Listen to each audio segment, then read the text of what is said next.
ನಮಸ್ತೆ, ನೀವು ನೋಡ್ತಾ ಇದ್ದೀರಾ ಅಶ್ವವೇಗ ಡಿಜಿಟಲ್. ನಾನು ಪ್ರವೀಣಿ ದಾಸ್. ಕುಂಭಮೇಳದಲ್ಲೇ ನಾಗ ಸಾಧುಗಳು ಏಕೆ ಕಾಣಿಸ್ಕೊಳ್ತಾರೆ? ಈ ಉತ್ಸವದಲ್ಲಿ ಅವರ ಪಾತ್ರವೇನು? ಬ್ರಿಟಿಷರ ಕಾಲಕ್ಕಿಂತ ಮೊದಲು ಮಹಾಕುಂಭ ಮೇಳವನ್ನ ಸಂತರ ಮಾರ್ಗದರ್ಶನದಲ್ಲಿ ನಡೆಸಲಾಗ್ತಾ ಇತ್ತು. ಆದರೆ ಬ್ರಿಟಿಷರ ನಂತರ ಅವರ ಪ್ರಭಾವ ಕ್ಷೀಣಿಸ್ತಾ ಇದೆ. ಹೌದು, ಕುಂಭಮೇಳವು ವಿಶ್ವದ ಅತಿ ದೊಡ್ಡ ಧಾರ್ಮಿಕ ಕಾರ್ಯಕ್ರಮಗಳಲ್ಲಿ ಒಂದಾಗಿದೆ.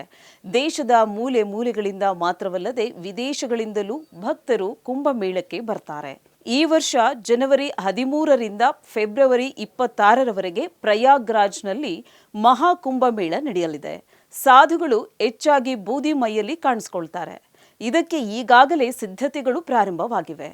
ಕುಂಭಮೇಳದಲ್ಲಿ ಹೆಚ್ಚಿನ ಸಂಖ್ಯೆಯಲ್ಲಿ ಸಂತರು ಮತ್ತು ಸನ್ಯಾಸಿಗಳು ಇರ್ತಾರೆ. ಕೆಲವರು ಕೇಸರಿ ಉಡುಪುಗಳನ್ನು ಧರಿಸಿದ್ರೆ, ಇತರರು ತಮ್ಮ ದೇಹಾದ್ಯಂತ ಬೂದಿಯೊಂದಿಗೆ ಕಾಣಿಸಿಕೊಳ್ತಾರೆ. ಇನ್ನು ಕುಂಭಮೇಳದಲ್ಲಿ ಈ ಸಾಧುಗಳ ಪಾತ್ರವನ್ನ ಏನು ಅನ್ನೋದನ್ನ ತಿಳಿತಾ ಹೋಗೋಣ. ಈ ಕುಂಭಮೇಳದಲ್ಲಿ ಈ ಸಾಧುಗಳ ಪಾತ್ರ ಏನು, ಅವರು ಏಕೆ ಕಾಣಿಸಿಕೊಳ್ತಾರೆ ಎಂಬುದರ ಕುರಿತು ಇದೀಗ ತಿಳಿದುಕೊಳ್ಳೋಣ ಬನ್ನಿ.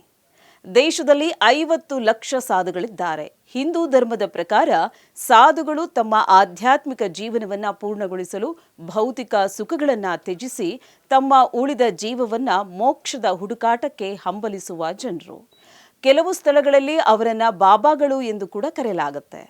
ನಮ್ಮ ದೇಶದಲ್ಲಿ ಸುಮಾರು 50 ಲಕ್ಷ ಸಾಧುಗಳಿದ್ದಾರೆ ಎಂದು ಅಂದಾಜಿಸಲಾಗಿದೆ. ಅವರೆಲ್ಲರೂ ಕೂಡ ಆಧ್ಯಾತ್ಮಿಕ ಜೀವನಕ್ಕೆ ಬದ್ಧರಾಗಿದ್ದಾರೆ ಮತ್ತು ಮುಕ್ತಿಯ ಸಾಧನೆಗಾಗಿ ಶ್ರಮಿಸ್ತಾರೆ. ಅದಕ್ಕಾಗಿಯೇ ಸಾಧುಗಳು ಹೆಚ್ಚಾಗಿ ಪ್ರಸಿದ್ಧ ದೇವಾಲಯಗಳಲ್ಲಿ ಕಂಡುಬರ್ತಾರೆ. ಈ ಉತ್ಸವದ ನೇತೃತ್ವವನ್ನು ಸಾಧುಗಳೇ ಸ್ವೀಕರಿಸುತ್ತಿದ್ದರೂ ಕುಂಭಮೇಳದ ಮೇಲೆ ಸಂತರ ಪ್ರಭಾವ ಹೆಚ್ಚಾಗಿದೆ. ಈ ಮೊದಲು ಈ ಉತ್ಸವವನ್ನು ಸಾಧುಗಳೇ ಆಯೋಜಿಸ್ತಾ ಇದ್ರು. ಕುಂಭಮೇಳಕ್ಕೆ ಬರುವ ಭಕ್ತರಿಗೆ ಮತ್ತು ಜನಸಂದಣಿ ನಿರ್ವಹಣೆಗೆ ಅವರು ಸರಿಯಾದ ವ್ಯವಸ್ಥೆಗಳನ್ನು ಮಾಡ್ತಾ ಇದ್ರು. ಆಧ್ಯಾತ್ಮಿಕವಾಗಿ ಮುನ್ನಡೆಸುವುದರ ಹೊರತಾಗಿ ಅವರು ಇತರ ಕಾರ್ಯಗಳಲ್ಲಿ ಶಕ್ತಿ ಮತ್ತು ಸಾಮರ್ಥ್ಯಗಳನ್ನು ತೋರಿಸಿದ್ರು. ಸಾಧುಗಳ ಜೀವನ ಶೈಲಿ ನಾಗಸಾಧುಗಳು ಖಂಡಿತವಾಗಿಯೂ ಗೋಚರಿಸ್ತಾರೆ. ವಿಶೇಷವಾಗಿ ಕುಂಭಮೇಳದಲ್ಲಿ ನಾಗಸಾಧುಗಳು ವಿಶೇಷ ಉಡುಪುಗಳನ್ನು ಧರಿಸ್ತಾರೆ. ಅವರ ಜೀವನ ಶೈಲಿ ಸಾಮಾನ್ಯ ಜನರಿಗಿಂತ ತುಂಬ ಭಿನ್ನವಾಗಿರುತ್ತೆ.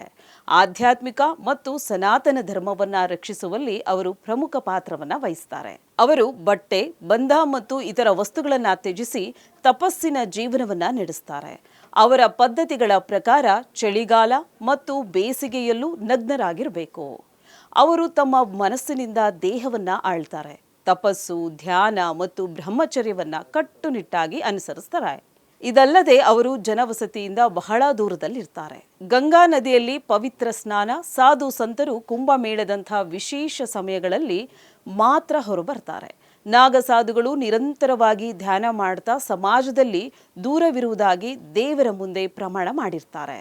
ಅವರು ತಮ್ಮ ಅನುಭವಗಳನ್ನು ಮತ್ತು ಆಲೋಚನೆಗಳನ್ನು ನಾಗಸಾಧುಗಳೊಂದಿಗೆ ಮಾತ್ರ ಹಂಚಿಕೊಳ್ತಾರೆ. ಕುಂಭಮೇಳವನ್ನ ಈ ಉದ್ದೇಶಕ್ಕಾಗಿ ಸ್ಥಳವಾಗಿ ಬಳಸಲಾಗುತ್ತೆ ಮತ್ತು ಈ ಸಂದರ್ಭದಲ್ಲಿ ಗಂಗಾ ನದಿಯಲ್ಲಿ ಪವಿತ್ರ ಸ್ನಾನವನ್ನ ಮಾಡಲಾಗುತ್ತೆ. ಕುಂಭಮೇಳವು ಕೇವಲ ಸಂತರ ಸಂಪ್ರದಾಯವಲ್ಲ, ಮೋಕ್ಷದ ಅನ್ವೇಷಣೆಯಲ್ಲಿ ಇದು ಒಂದು ಪ್ರಮುಖ ಘಟನೆಯಾಗಿದೆ. ಅವರ ನಂಬಿಕೆಗಳು ಮತ್ತು ಆಚರಣೆಗಳೊಂದಿಗೆ ಆಳವಾಗಿ ತೊಡಗಿಸಿಕೊಳ್ಳುವ ಈ ಕುಂಭಮೇಳವು ಬಹಳ ಸಹಾಯಕವಾಗಿದೆ. ಅದಕ್ಕಾಗಿಯೇ ಅವರು ಗಂಗಾದಲ್ಲಿ ಮುಳುಗುತ್ತಾರೆ, ಜೀವನ ಮತ್ತು ಸಾವಿನ ಚೌಕಟ್ಟಿನಲ್ಲಿ ಪಾಪವನ್ನು ಕಳೆದುಕೊಳ್ಳುತ್ತಾರೆ. ಇದಾಗಿತ್ತು ಈ ಹೊತ್ತಿನ ವಿಶೇಷ. ನೋಡ್ತಾ ಇರಿ ಅಶ್ವವೇಗ ನ್ಯೂಸ್. ಇದು ಸತ್ಯಾನ್ವೇಷಣೆಯ ಓಟದಲ್ಲಿ.